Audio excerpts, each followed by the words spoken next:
Thanksgiving at my mom's house always looks like a postcard. Warm kitchen light. Plates clinking while the football game mumbles from the living room. But my hands were shaking around a water glass. I'd been waiting for one thing all week. My surgery date. Not a sometime soon. Not, we'll call. An actual day I could circle, plan for, brace myself against. The hospital said they'd send it, and my mail still came here. So I asked the way I've learned to ask in this family, casual enough to sound harmless. Did the hospital send my surgery date? My mom didn't blink. She didn't even pause her fork. No, she said, like it was a weather report. Nothing came. Across the table, my sister's mouth curled for half a second. Not a smile. A smirk, like she was watching a prank unfold in real time. Her eyes flicked to Mom, then back to me, and something in my stomach went cold. The room kept moving without me. Somebody asked if I wanted more roles. Someone laughed at a joke I missed. The announcer on TV got excited about a touchdown, and I heard it all through a thin, ringing haze. I'm just going to grab napkins, I said, pushing my chair back too carefully. The hallway was cooler, quieter. I opened the side drawer by the phone, the one Mom always called important stuff, the one I wasn't supposed to touch. A corner of white paper stuck out like a confession. Blue hospital logo. My name printed in neat black letters. The letter was here. In this house. So why were they lying? I need you to understand why that envelope mattered more than the turkey, the small talk, or any of the family rules I'd been trained to follow. That envelope had my name on it, Maya Reyes. I'm 29, living in Phoenix in a one-bedroom I moved into 2 months ago. By day I coordinate projects for a roofing company, smoothing deadlines and pretending I'm not counting minutes until I can sit down. The surgery isn't optional. For almost a year my lower back has been getting worse, until an MRI finally explained it, a disc pressing on a nerve. Some mornings my right leg goes numb, like the signal is delayed. I can still show up to work, which is exactly why people decide I'm fine. What I've been begging for is a date. Not soon. Not, we'll call you. A day I can plan my leave around, line up rides, and stop living in limbo. The waiting has its own kind of pain. The way you learn to smile through meetings while your body quietly panics. I'd been rationing ibuprofen like it was currency, timing it around client calls. I kept a heating pad plugged in under my desk, and I stopped accepting invitations because standing in a loud bar for an hour could ruin my next 2 days. Every time the phone rang, my chest tightened, hoping it was scheduling for my surgery. And yes, the hospital mail shouldn't be going to my mom's house. When I moved, my building's shared mailbox started getting pried open, and neighbors kept talking about missing envelopes. The surgeon's office said they'd mail scheduling paperwork, and my insurance still had Mom's address on file. I chose safe over updated, because I didn't have energy for another administrative maze. In my family, safe has always meant close to her. My mom runs our lives the way she runs her kitchen, everything where she can see it, everything controlled. She calls it helping. She calls me scattered. She calls my sister, Jenna, independent, even when Jenna forgets to pay her own phone bill. And when I'm sick, I'm not sick. I'm dramatic, sensitive, stressed. I'm the daughter who overreacts, the one who should stop Googling and calm down. So standing in that hallway, staring at the corner of my own medical letter, one thought wouldn't let go. Why is my medical life routed through the one person who never lets me own anything? The hospital wasn't the first system that kept me waiting. My family perfected that long before any doctor did. Uncle Luis was carving the turkey like it was a ceremony, sawing through crispy skin while my mom narrated who brought what and why her gravy was the only gravy worth eating. The football game in the other room swelled and dipped, the crowd noise rising every time someone scored. Maya, Uncle Luis said, pausing with the knife midair. How's your back doing? Any news on that surgery? The table went subtly still. Not silent, just attentive in the way my family gets when they're deciding whether your answer is acceptable. It's manageable, I said, Because saying, "It hurts all the time," always earns me the same look. I'm waiting on the date. They said they'd send it. My mom made a soft, dismissive sound. They're always behind, she said. Hospitals are a mess since COVID. Jenna leaned back in her chair, swirling ice in her drink. Maybe it's a sign to, I don't know, try yoga, she offered, like nerve pain could be stretched out with positive vibes. I smiled without showing teeth. Yeah, maybe. Uncle Luis frowned, genuinely concerned.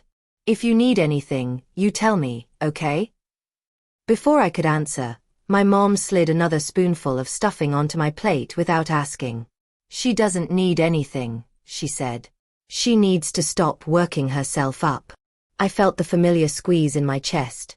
The part of me that wants to argue, and the part that knows arguing is exactly what they want so they can call me emotional. So I lowered my eyes, took a sip of water, and tried again, lighter. Seriously, though, did any mail come from the hospital this week? My mom didn't look up. No. Nothing came. Same tone as before. Final. Flat. Jenna's mouth twitched, quick as a hiccup. Her gaze flicked toward the hallway, then away. Something sharp moved through me. I set my glass down carefully so it wouldn't rattle. Okay, I said. I'm going to grab napkins. We're out here. My mom waved vaguely. Top drawer by the phone. The hallway felt like stepping out of a noisy movie into a quiet theater. Cooler air. Dimmer light. My heart was thumping too loudly for such a small trip. The phone table was exactly where it had always been, buried under coupons, pens that didn't work, and my mom's tidy stacks of important. I opened the top drawer like I belonged there, fingers searching for napkins or batteries, anything that made sense. And there it was. Thick white paper, the corner jutting out from beneath a bundle of rubber bands. A clean blue logo. The kind of envelope that never holds anything good. My name typed in crisp black letters. Maya Reyes. For a second I just stared, like if I blinked it would disappear. I slid it out an inch, then another. The paper had that heavy, official texture, slightly rough, like it wanted to be noticed. Someone had handled it. The edge was creased, not fresh from the mail. My pulse started sprinting. I didn't open it there. I didn't even look behind me. I tucked it against my palm and slipped it into my tote bag under my scarf, the way you hide something you're not supposed to have even though it's yours. When I walked back into the dining room, the noise hit me again. Forks, laughter, the TV crowd. My mom was talking about Jenna's big plans, her voice warm and proud. Jenna caught my eye for half a second and looked away. Did she know? Did they both know? I sat down and forced my face to behave. I chewed food I couldn't taste. I nodded at questions I barely heard. All I could feel was the envelope in my bag like a brick. Finally, I mumbled something about needing the bathroom and escaped. I locked the door behind me and turned on the fan, the loud, steady hum swallowing the sound of my breathing. Under the bright bathroom light. The envelope looked even more real, even more final. I tore it open with shaking fingers. The first line I saw was the date. Not months away. Not to be determined. A real day in less than 2 weeks, bolded like a dare. Under it, a list of pre-op instructions, labs to complete, forms to sign, a number to call to confirm. At the bottom, a line that made my stomach drop. Please contact scheduling within 48 hours of receiving this notice. It had been sent last week. Which meant the countdown started without me, and the hospital could give my slot away quietly. If they hid the date, what else did they intercept? Calls, portal messages, pre-op instructions. In that bathroom, with gravy smells under the door and my hands shaking, I realized I wasn't late by accident. With the bathroom fan roaring, Thanksgiving felt far away, like it was happening behind a wall of white noise. I read the letter again, slower, forcing my brain to stop sprinting. Pre-op labs within 7 days. A pre-anesthesia phone call. Forms to sign and bring. A list of meds to stop. A warning in plain language. If you don't confirm within 48 hours, Your date may be released. Released. Like my body was a reservation someone else could cancel. My first instinct was pure heat.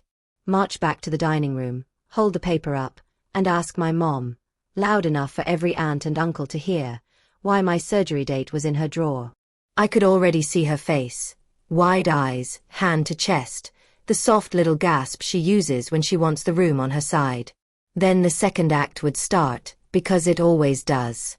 Jenna would hiss, "Not tonight." Uncle Luis would try to calm everyone down. My mom would say she was only helping. And by dessert, I'd be the unstable one who made a scene. I stared at my own name on the envelope and tried to breathe through the burn in my throat. If I confronted her now, I'd get a performance. If I waited, I might get facts. So I chose the version of me they hate most. Quiet and certain. I pulled out my phone and took a photo of the letter on the closed toilet lid, making sure the hospital logo and the date were clear. Then I photographed the bottom paragraph with the 48-hour line. My hands shook, but the camera didn't argue. It just captured. I checked the time. Scheduling was closed. Still, I called the number on the page. It rang, clicked, and went to voicemail. "Hi," I said, keeping my voice steady. "My name is Maya Reyes. I received a letter with my surgery date and I need to confirm. Please call me back at this number." I swallowed and added, "I'm worried I missed the window." When I hung up, I screenshotted my call log with the timestamp. Then I screenshotted the number from the letter, because in my family, details have a way of getting slippery when someone wants them to. Standing there, I felt ridiculous, like I was turning my own body into an evidence folder. But I also felt something else under the fear. Clarity. Someone had touched my mail. Someone had decided what I should know and when I should know it. I thought about the drawer, the way the envelope had been tucked under rubber bands like it was just another coupon. I thought about Mom's calm voice at the table. No hesitation. No confusion. Just certainty. That kind of certainty doesn't come from forgetting. It comes from choosing. I opened the letter one more time and scanned for anything I'd missed. Arrival time. Fasting instructions. What to bring. What not to wear. A line about needing a driver home. I'd already asked my friend Tessa, and she'd said yes immediately. No sigh, no guilt, no lecture about inconvenience. Just yes. I folded the papers back into the envelope and pressed them flat with my palm, like I could press the chaos into order. Through the door, I could hear my mom laughing at something on TV, that bright, easy laugh she uses when the room is watching. I looked at myself in the mirror. My eyes were too wide. My face looked washed out under the harsh light. I practiced a normal expression until it almost held. The choice sat heavy in my stomach. I could blow up tonight and let them paint me as the problem. Or I could play along for one more hour and collect proof while they stayed comfortable. I slid the envelope into my bag, washed my hands, and let the water run until the shaking slowed. As I unlocked the door, questions stacked like plates. Who opened it? Who knew? Did they change my contact information? And could I still keep my surgery date? Before I tell you how everything flipped, you need to see how calmly they expected me to swallow it. If you've ever had family treat your life like community property, you know the feeling I had walking back to that table, smiling while my stomach screamed. If you're watching from anywhere you've been called too much, like, subscribe, and comment where you're listening from, because this gets wild. Within 72 hours I had 3 things: a patient portal message with a sent time, a voicemail I never received, and one screenshot with a tiny word beside it, read. That word made my mom's "nothing came" impossible. When people like my mom lie, they rely on emotion, but systems rely on timestamps. If you're wondering why I didn't march back to the table with that envelope raised like a weapon, it's because I was trained not to. In my family, conflict doesn't end with truth. It ends with whoever can look most wounded while everyone else begs them to calm down. Jenna learned early how to win that game. She was the easy daughter, the one my mom could praise in a single breath. Jenna never gives me trouble. Jenna's so independent. I heard those lines so often they started to sound like rules. I was the other kind of child. The one who asked why. The one who cried when seams in socks scratched my toes. The one who got stomachaches on school mornings and couldn't explain that it wasn't about school. It was about the feeling of being too much in my own skin. My mom didn't call that anxiety. She called it attitude. When Jenna forgot her homework, Mom drove it to school. When I forgot mine, Mom stood in the doorway and said, "Sounds like you'll remember next time." Then she'd tell Jenna later like it was funny. Maya has to learn the hard way. That phrase followed me like a shadow. The hard way. The lonely way. The way that makes you stop asking for help because help always comes with a price. The first time I realized my mom's help could hurt was in 5th grade, with a permission slip. I remember leaving it on the counter and reminding her twice. The morning it was due, the slip was gone. Mom shrugged, lips pursed like she was disappointed in me. "I don't know what you did with it." I believed her. I believed her so completely I apologized for losing something she'd been the last person to touch. I stayed behind at school while the other kids rode the bus, and when I cried, my teacher told me it wasn't my fault. At dinner that night my mom told my uncle I was careless, and Jenna laughed because she was already on Mom's side. It didn't stop with paper. When I was 16, I started getting sharp pains in my side, the kind that makes you brace against door frames. I told my mom and she didn't even look up from the sink. "You're fine," she said. "Drink water." When I asked if we could call the doctor, she sighed like I was asking for something expensive. "Maya, you always think it's something." That night I slept curled up, sweating through my shirt. In the morning I threw up and my skin looked gray in the bathroom mirror.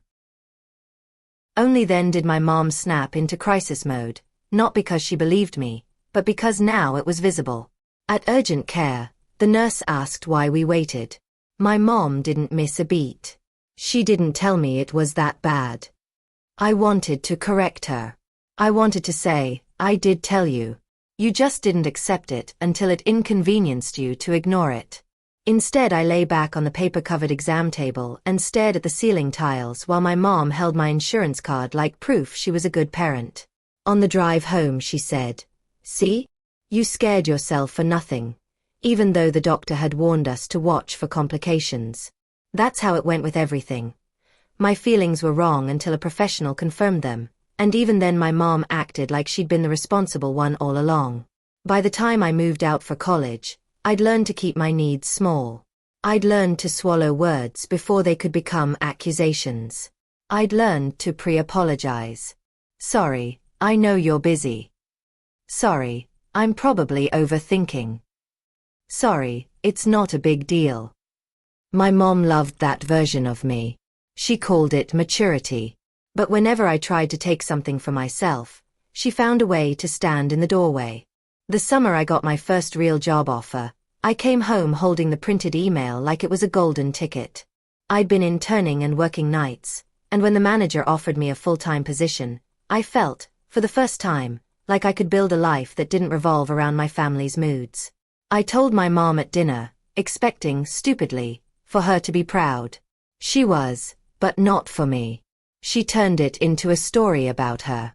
"All those years I pushed her. Look at that," she said to Jenna, as if I was a science project that finally worked. Then she asked how much it paid. When I told her, her smile tightened. "That's not enough to live on your own. Stay here and save. I can manage your money." I did know. I'd been watching her hold bills over my dad's head like threats since I was little. Money wasn't just currency in our house, it was leverage. When I insisted on moving, she offered to help with the deposit. The next day she handed me an envelope with cash and a speech. "Don't embarrass me," she said, meaning don't fail. 4 months after, she reminded me of that deposit any time I disagreed with her. "After everything I did for you, even my documents weren't fully mine." My birth certificate and social security card lived in my mom's filing cabinet under the label important. If I asked for them, she'd say she'd get them later. If I pushed, she'd accuse me of not trusting her. Once, when I needed my social security card for HR, she made me wait 3 days. then handed it over with a warning. Don't lose it. I can't keep fixing your mistakes. And I'd stand there thinking, maybe I am irresponsible.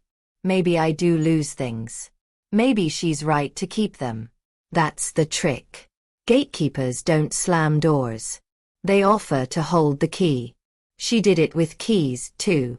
When I got my first car, Mom kept the spare and misplaced it any time I talked about driving to see friends. When I changed apartments, she insisted on having the gate code for emergencies, then would call if she saw my car missing. She kept everyone's numbers in her phone, so news always reached her first, filtered through her, even when I protested. The mail was part of it too. My mom has always opened envelopes by accident, then set them on the counter like she was doing you a favor. College letters, bank statements, anything official. If I protested, she'd laugh. Relax, I'm your mother.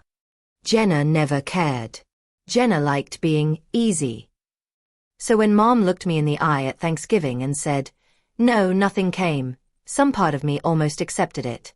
Not because it made sense, but because accepting it kept the peace. It kept me in the role they wrote for me. The daughter who waits, who asks politely, who doesn't demand. This isn't the first time they lost something important. This is just the first time it could cost me my health. By Friday morning, I wasn't looking for an apology. I was looking for a trail. Friday morning I woke up before my alarm, the kind of wake-up that isn't rest so much as surrender. My back was already buzzing, and the house was quiet enough that I could hear my own pulse. I made coffee I didn't want, opened the letter again, and wrote the scheduling number on a sticky note like I was preparing for a test. At 8:01 a.m., the minute their office hours started, I called. An automated voice thanked me for calling Desert Valley Orthopedics. Then came hold music that sounded like someone playing a lullaby through a tin can. I stared at my phone screen and watched the seconds tick, trying to keep my breathing even. I was calling to save a date someone else had tried to steal from me. "Scheduling, this is Karen," a woman said, and her voice was bright in that practiced way people get when they've been yelled at all day. "Hi," I said. "My name is Maya Reyes. I'm scheduled for surgery with Dr. Patel. I received my date by mail last night and I need to confirm. I think I might be outside the 48-hour window." There was a pause while keys clicked. "Okay, Maya. Can you verify your date of birth?" I did. I kept my voice calm, almost friendly. The person I wanted to confront wasn't on this line. "All right," Karen said. "Yes, I see you here. Your procedure is set for December 5th. We scheduled that on November 18th. My stomach flipped anyway, hearing it out loud. "So it's still on the calendar?" "It is right now," she said carefully, "but we do need confirmation and your pre-op tasks completed. We sent instructions through the patient portal on the 18th and also mailed a letter. We left a voicemail as well." A voicemail. I repeated, because my phone had been glued to me for weeks. I didn't get one. "I can tell you what number we called," Karen offered. One moment. More clicking. Then, we called the primary number on file ending in 4412. It was my mom's. I knew it the way you know your childhood address, burned in by repetition and emergency contact forms. That's not my number," I said, and my mouth went dry. "That's my mother's." Karen's tone shifted, just slightly. "Okay. Sometimes the system keeps the number that was confirmed at the last visit. Do you want to update it?" "Yes," I said too fast. "Please. Update everything. Phone, email, all of it." "All right," she said. "What number should we use?" I gave her mine, then spelled my email twice. She repeated it back, and I listened like my life depended on the letters, because it did. When she finished, I forced myself to ask the question I didn't want the answer to. "What email did you have before?" Karen read it out. It was my mom's old Gmail, the one she uses for coupons and church newsletters. My fingers tightened around the phone so hard my knuckles ached.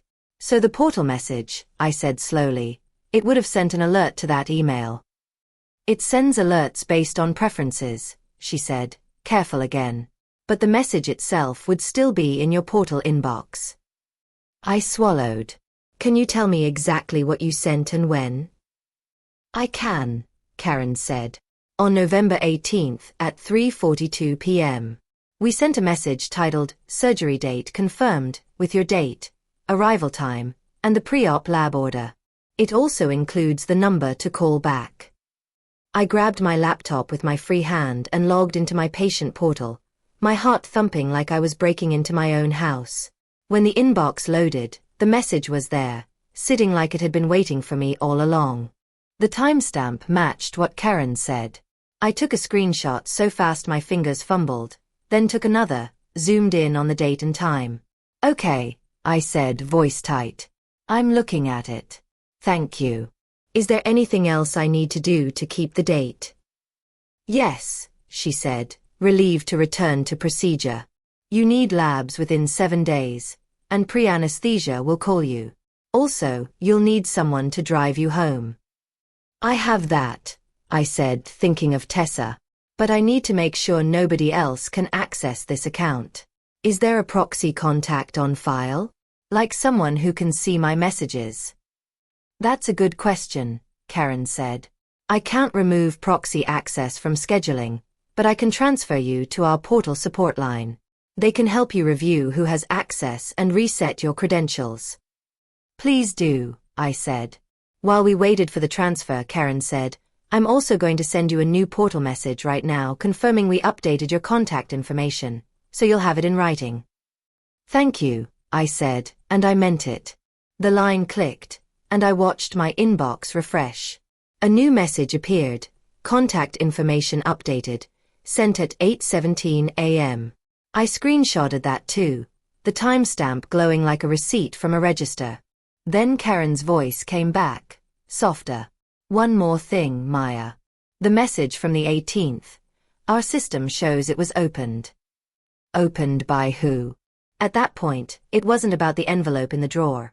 It was about who had been standing between me and my own life. By the time I ended the call with Karen, my coffee had gone cold on the table beside my laptop. The portal inbox was still open, the new message sitting there like a stamped receipt. Contact information updated, sent 8:17 a.m. I stared at the timestamp until my breathing matched it, steady and measurable. Facts were the only thing in my life that didn't bend to my mom's tone of voice. I started with my phone because it was the simplest question. If the hospital called me, there would be a trace. I opened my call history and scrolled back to the week of November 18th. I saw my boss, Tessa. A pharmacy reminder. A spam caller I'd ignored. I saw nothing from Desert Valley Orthopedics. No missed calls. No unknown number that might have been a blocked clinic line. I refreshed the screen anyway, like the truth might load late. It didn't. Voicemail was next. Empty. The little 0 in the corner was almost insulting. I tapped refresh, then checked deleted messages, then checked again, my thumb moving like a nervous habit. Still nothing. I took a screenshot of the empty inbox with the date at the top, because if someone tried to tell me I'd missed a voicemail, I wanted proof that the message never landed on my phone. Then I went to my email. The place portal alerts are supposed to show up like harmless nudges. I searched Desert Valley Orthopedics, Dr. Patel, portal. Nothing. I checked spam. Nothing. I checked trash. Nothing. The only thing waiting for me was a Black Friday ad and a thread from work about roof shingles. If an alert existed, it had gone somewhere else. I logged back into the patient portal and clicked through settings with the kind of focus I usually reserve for work emergencies. Notifications were turned on. My primary number now showed correctly, thanks to Karen. But the secondary number was still the one ending in 4412. And when I opened recovery settings, there it was in plain text, an email address that wasn't mine. My mom's old Gmail, the one she's had forever. My throat tightened. Not because I was surprised, but because it explained everything in one ugly line. The hospital hadn't failed to reach me. The system had been reaching the person who benefits when I'm kept in the dark. I screenshotted the recovery page before changing anything. Then I changed my password. I replaced the recovery email with my own. I removed the secondary phone number. I turned on every extra verification option the portal offered. Each click felt like sliding a bolt into place on a door I didn't realize was open. When I was done, I took another screenshot, the after photo, because my mom's favorite move is to say, "See? It's fixed now. Why are you still upset?" Like the repair erases the sabotage. Only then did I pull the envelope back out of my bag. In daylight it looked worse. The flap wasn't cleanly sealed. The paper along the edge was slightly wrinkled, like it had been opened and pressed down again. I laid it flat and photographed the front with my name and the blue logo, then the back with the crease. I photographed the letterhead date inside, and the bolded surgery date, and the line about confirming within 48 hours. The deadline felt like a finger on my throat. I needed one more thing. A simple test that didn't look like an accusation. I texted my mom, "Hey, if any hospital mail shows up, can you take a pic and send it? I'm trying to keep everything organized." The reply came so fast it made me laugh. Once, without humor. "Of course, honey." Nothing came. "Are you sure you didn't miss a call? Hospitals are so disorganized." Same phrase. Same certainty. And the little twist at the end, turning my question into my mistake. I screenshotted it and saved it to the same folder as my portal screenshots, because now I was building something sturdier than anger. I was building a timeline. The clock didn't care about my feelings, though. I called the lab to schedule my pre-op blood work and got a Monday morning slot, the earliest available.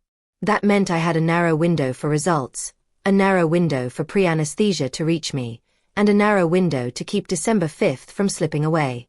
I blocked the appointment in my calendar, requested time off at work, and texted Tessa to confirm she could drive me. Her yes came with no questions, no guilt, no lecture about being dramatic. Just yes. A notification popped up while I was staring at my calendar. Jenna had posted Thanksgiving photos. Mom smiling wide in the center, Jenna tucked in close, Uncle Luis mid-laugh. I was in the background holding my water glass, expression carefully blank, like a guest at my own life. The caption read, "Best Thanksgiving ever." I stared at it until I understood what I hadn't wanted to admit. They weren't just lying about the letter. They were protecting the version of me that stays quiet, stays small, stays grateful for scraps of attention. If the system says the message was opened and my mom says nothing came, someone is actively choosing this. I could have screamed, but screaming is what they expect. I chose something they couldn't rewrite, documentation. After I changed the password, the question Karen planted kept tapping at me. It shows the message was opened. Opened by who? Not me. I was at work on the 18th, limping between job sites, refreshing my own inbox like a desperate gambler. I clicked around the portal again, hunting for anything that looked like an activity log. The settings menu was a maze of tiny links. Profile, communication preferences, security, share my record. That last one made my stomach tighten. Share my record. I'd seen it before years ago, when I helped my dad set up his account after his knee surgery. Back then it seemed harmless, a way for family to help with appointments. Now it felt like a door I hadn't checked in my own house. I opened it and there it was. Proxy access. A neat little table with one name on it. Reyes. Marisol. Relationship. Parent. Access. Full. For a second my brain refused to translate the words. Full access meant messages, appointments, lab results, everything. It meant the portal didn't just send alerts to my mom's email by mistake. It meant my mom could log in and read the message the same day it arrived, then sit across from me at Thanksgiving and say, without blinking, nothing came. My throat went dry. I took a screenshot, then another, zoomed in so her name and the word full were unmistakable. Receipt number 3. Under the subject line, a tiny gray tag sat like an afterthought. Read. I hadn't noticed it the night before. Now it looked like a fingerprint. When I tapped it, the portal expanded a detail line that said, "Read by proxy user," and listed her initials. My vision tunneled then. The next line on the page said the proxy had been added in 2018. I was 22 then, still commuting to community college, still letting my mom come to doctor visits because she'd insist, sweetly, that I needed support. I remembered the clinic lobby. Fluorescent lights, plastic chairs, my mom standing at the check-in counter with my ID in her hand like she owned it. I remembered her saying, "Just add me so I can help her keep track," and the receptionist smiling like that was normal. I remembered signing something without reading it because my back hurt and I wanted to go home. I remembered thinking help was help. I stared at the proxy page and felt that old shame rise, the reflex to blame myself for not guarding every detail. Then I remembered the envelope in the drawer, the crease in the flap, the text where she told me nothing came. This wasn't an accident I made. This was a tool she kept. I called the portal support line Karen had offered, and after 10 minutes of hold music a man answered. "Portal support. This is Devon. How can I help?" I kept my voice steady. "I need to remove proxy access from my account. There's a parent listed, and I didn't understand what it allowed." Devon asked security questions, then paused. "Yes, I see the proxy user. It's set up for full access. I can deactivate it, but I need to confirm you're requesting that." "I am," I said. My hand was still shaking, but the word came out clean. "Okay," Devon said. "I've removed the proxy. You'll need to log out of all devices and change your password again. Also, if anyone had their own proxy login, it will no longer work." I didn't ask him if the message had been opened by that proxy account. I didn't want to hear it from a stranger. I already knew. When I hung up, I replayed Thanksgiving in sharp little frames. My mom's calm voice, Jenna's smirk, the way the room kept moving while I sat there believing I was simply unlucky. They weren't reacting to news. They were managing the timing of it. It hit me in a way my back pain never had. My mother had built a system where my medical life flowed through her first. Not because she cared. Because she controlled the valves. I opened a blank document and started a timeline. November 18th. Portal message sent. November 18th. Voicemail left to number ending 4412. Thanksgiving. Mom says nothing came. Friday. Contact info updated. Proxy access discovered and removed. I attached screenshots, labeled them, saved copies to cloud storage. I printed the proxy page too, because paper is harder to gaslight. I wasn't ready to confront her yet. Not until I had the surgery locked in and every deadline met. But I made myself one promise. Nobody, not even my mother, would ever be my gatekeeper again. Once you realize someone's been editing your life behind the scenes, you stop negotiating. You start securing. Removing the proxy didn't feel dramatic. It felt like locking a door after you find footprints inside your living room. I logged out of the portal, logged back in, and changed my password again, this time to something my mom would never guess. Then I turned on every extra layer the system offered. Text verification, email verification, security questions that weren't family trivia. I updated my phone number in the portal, at the surgeon's office, and with my insurance, even though it meant sitting through one of those automated menus that acts like your time is optional. I wanted one clean line from the hospital to me. No detours through Marisol's inbox. At 9:30 a.m. I called scheduling again. "Hi, it's Maya Reyes," I said. "I'm confirmed for December 5th. I've updated my contact info, but I need written confirmation of what number you called and when, so there's no confusion." Karen didn't argue. She sounded tired, but kind. "I can document it in a portal message," she said. 10 minutes later, a new note appeared. Telephone attempt November 18th, 3:44 p.m. Voicemail left at number ending 4412. Surgery instructions sent via portal at 3:42 p.m. I screenshotted that message so hard my thumb slipped. Receipt number 4. I made a folder on my desktop called Surgery and another inside it called Receipts, because naming things is a form of control too. I dropped in the photos of the envelope, the proxy access page with my mom's name, my call logs, and mom's text saying, "Nothing came." Then I opened a document and built a timeline like it was a work project. Dates, times, sources. November 18th, 3:42 p.m. Portal message sent. November 18th, 3:44 p.m. Voicemail left to the wrong number. November 28th, Thanksgiving, denial at dinner. November 29th, contact updated. November 29th, proxy removed. Seeing it laid out in black and white made my anger quieter and sharper. Next came logistics. I scheduled pre-op labs for Monday at 7:15 a.m. because early appointments are the only ones that make room for surprises. I requested sick leave at work and wrote a short, boring email to my manager that didn't mention family at all. I arranged a ride with Tessa for labs and surgery day, and she sent me a screenshot of her calendar entry like she was protecting me with proof. I added her as my emergency contact everywhere I could find the field, including the portal. Each time I erased my mom's number, I felt a strange mix of guilt and relief, like pulling a thorn out after years of pretending it wasn't there. I also made a list of what I was not going to do. I wasn't going to plead. I wasn't going to explain my feelings to someone who treats feelings like invitations to debate. I wasn't going to confront my mom alone, in her kitchen, where she could corner me and cry and rewrite the order of events.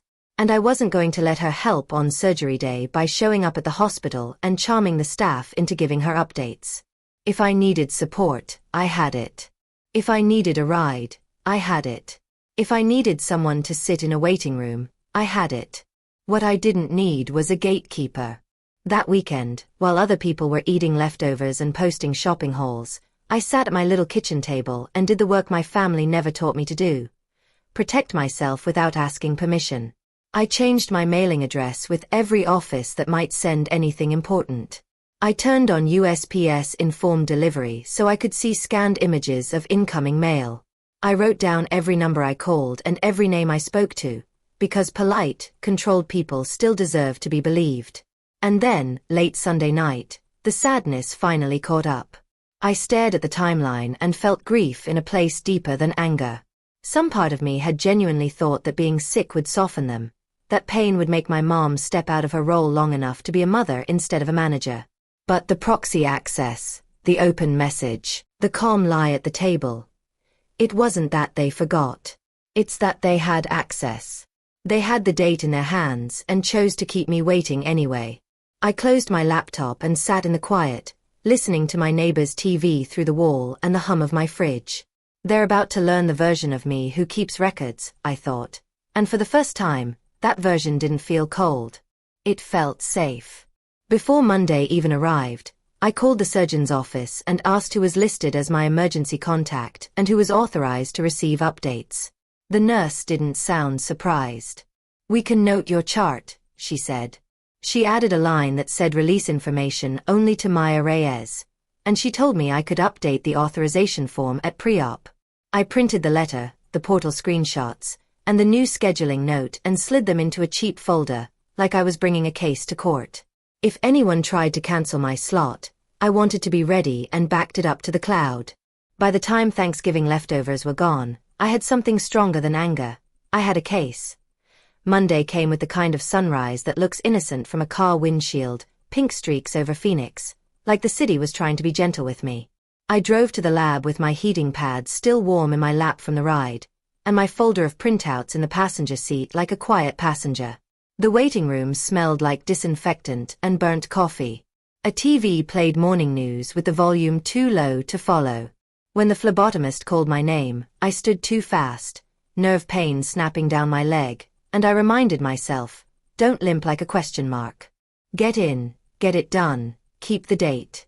She tied the tourniquet, found the vein, and asked, casually, "Big plans for the holidays?" I almost laughed. My big plan was to make it to December 5th without my family pulling another string. I watched my blood fill the little tubes, labeled with barcodes that didn't care who my mother was, and I felt a strange comfort in that. By noon I was back at work, answering emails with one hand and rubbing my lower back with the other. The pre-anesthesia nurse still hadn't called, and every time my phone buzzed I jumped. Between job updates, I refreshed the portal, checking for new messages like I was monitoring weather. The clock kept moving, indifferent. Confirm appointments. Complete labs. Sign forms. Don't miss deadlines you never agreed to. That afternoon, my mom started circling. Did you ever hear from the hospital? She texted. I stared at the message until the screen dimmed. No greeting. No concern about my pain. Just the question that let her measure her control.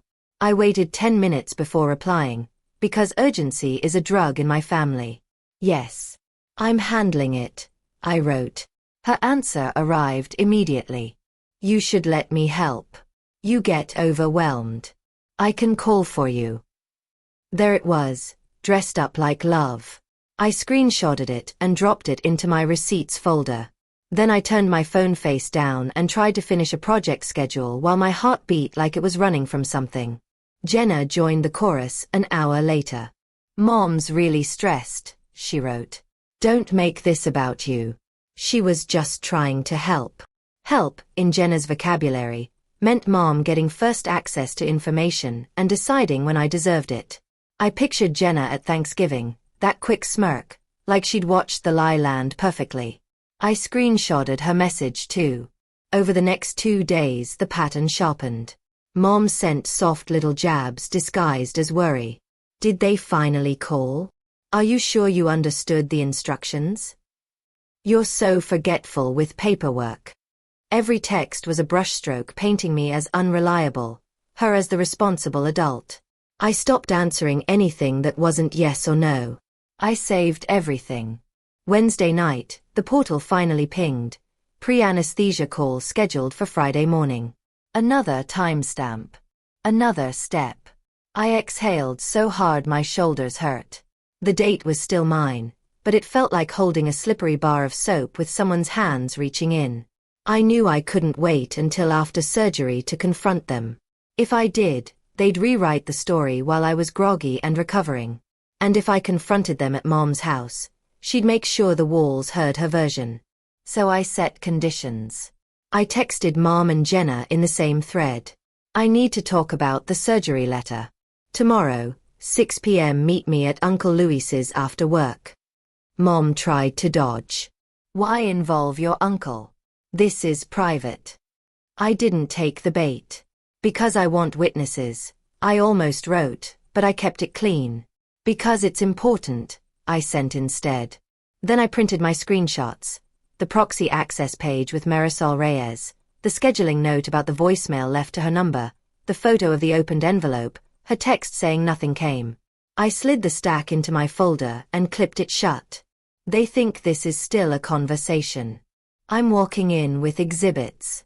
The night before, I slept with the envelope on my dresser like it was evidence, because it was all night. Uncle Louis's house smelled like cinnamon and lemon cleaner, the kind of scent he uses when he wants a room to feel safe. He'd cleared the dining table and set out 3 mismatched mugs. Like this was just coffee after work and not the moment my family's story would crack. I arrived early because I needed my breathing steady before they walked in. My back was already throbbing, but I refused to let pain make me sloppy. I placed my folder on the table and sat with my hands folded over it, listening to Uncle Luis move quietly in the kitchen. He didn't interrogate me. He just set a bowl of clementines between us and said, "Whatever happens, keep your voice low. Let the paper talk." At 6:03 Mom's car pulled up. Jenna's followed, tight behind it. They entered together, Mom wearing that soft, concerned face she uses when she wants everyone to believe she's the reasonable one. Jenna kept her phone in her palm like she might need to text the group chat an update. "Maya," Mom said, already sighing. "You look exhausted. Are you taking your meds?" "I'm here to talk about the letter," I said. I didn't sit back. I didn't smile. I gave her nothing to spin. Jenna slid into the chair across from me and glanced at my folder. "Seriously? You dragged us here for this?" Mom lowered herself beside Jenna. "We could have handled this privately," she said. eyes flicking toward Uncle Luis as if he was an unnecessary witness. I looked at both of them and said the sentence I'd rehearsed until it felt like steel. I know the hospital sent it last week. I have the date-stamped proof. Mom blinked slowly. What are you talking about? The surgery date, I said. The mail you told me didn't exist at Thanksgiving. Her mouth tightened. Maya, I didn't see anything. You probably misplaced it. You know you get scattered.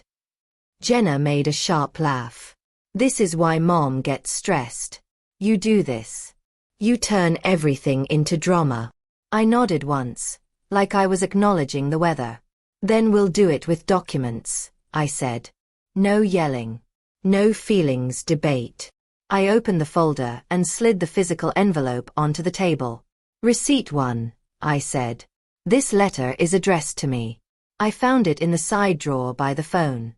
The drawer you call important. Mom's eyes darted to it, then away. I don't even go in that drawer. I didn't argue. I pulled out the letter and flattened it. Receipt 2, I said. Letterhead dated November 18th. Surgery scheduled for December 5th. And the bottom line says. Jenna scoffed. Why would Mom even have that? She's just helping. I slid the proxy access screenshot across like a final piece in a puzzle. Because she had access, I said. The portal shows Marisol Reyes has full proxy access. Mom's mouth opened. Then she recovered. That was years ago. For emergencies. You were young. I'm 29, I said. And the message shows as read. I tapped the printout where the tiny faint gray label sat beside the subject line. Read. Under it, in smaller text, it said read by proxy user, with Mom's initials. Marisol's. Not mine. Mom's face twitched. That doesn't mean anything, she said. Those portals are wrong all the time. Jenna nodded too quickly. Yeah, it could be automatic, she added. But neither of them could explain why the voicemail went to Mom's phone, why the letter sat in her drawer, and why she lied anyway. Jenna leaned in, voice low. So you're saying Mom logged in and read your messages? I slid one more page across the table. Mom's text from Friday. Of course, honey. Nothing came. I'd highlighted it, not because she needed the emphasis, but because I did. This is what you told me after the message was read, I said. After the office called your phone. After the letter was already in your house. Mom's eyes went glassy on cue. I was going to tell you, she said softly. I didn't want you spiraling. You get anxious, and I didn't want to ruin Thanksgiving for everyone. I thought I was protecting you. The word protecting landed wrong, like a hand on my mouth. Uncle Luis finally spoke, voice controlled. Marisol, you don't protect an adult by hiding her surgery date. Mom turned toward him, offended. You don't understand Maya. She gets overwhelmed. Someone has to manage these things. Manage me, I corrected. Not help me. Jenna rolled her eyes. You're making Mom sound evil. I'm making the timeline accurate, I said. I opened the folder to the 2-page chronology and slid it toward them. Dates. Times. Screenshots. A simple chain nobody could break without lying harder. You can disagree with my feelings, I said. You can't disagree with dates. For a moment, neither of them spoke. The silence felt clean. It felt like air after a storm. Mom pushed the timeline back as if it offended her. So what do you want, Maya? An apology. Fine. I'm sorry you feel that way. I want boundaries, I said. Effective immediately. Mom laughed. Sharp. Boundaries. Of course. I kept my voice flat. You are not my emergency contact anymore. Tessa is. You do not receive my mail. You do not have access to my medical accounts. Proxy access has been removed, and my passwords have been changed. Mom's eyes widened. You removed it without telling me? Yes, I said. And you do not get updates unless I choose to share them. If you contact the office pretending to be me, if you try to cancel or change anything, I will treat it as harassment and handle it through formal channels. Jenna leaned forward. You're threatening Mom now? I'm stating consequences, I said. Because this can't happen again. Mom's tears finally spilled. After everything I've done for you, she whispered. All the rides, the doctor visits, the money. This is how you treat me. I let the quiet stretch, just long enough for her words to hang there without someone rushing to comfort her. Then I said calmly, everything you've done is why this ends now. Mom stared at me like I'd changed languages. Jenna looked away, jaw tight, as if she was searching for a new angle. I stood, folder under my arm, envelope in my hand. I'll let you know when I'm out of surgery, I said. If I want to.